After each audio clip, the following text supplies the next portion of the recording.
رسالتي للمحاميين المصريين المحترمين، بالله عليكم تقفوا وقفة راجل واحد وتغيروا قانون الطفل ده، لأن قانون بجد يعني عيب جدا جدا جدا.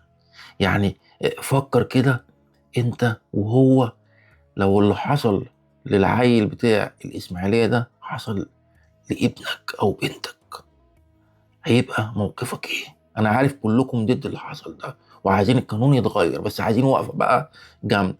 ورسالتي للقاضي اللي هيحكم في القضية دي، انا عارف ان انت بتتعامل بالقانون، لكن في حاجة اسمها استثناء.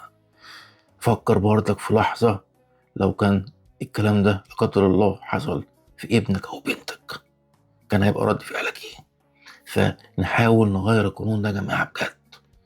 والعيل ده لازم يتعدم، العيل ده لازم يتعدم. العيل بيبقى عنده 10 سنين والله بيبقى عارف هو بيعمل ايه.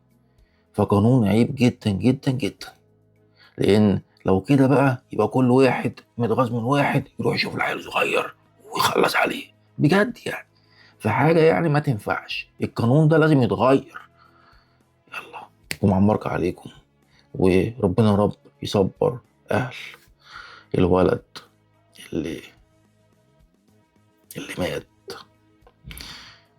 وتقطع بمنشار قطع من صاحبه.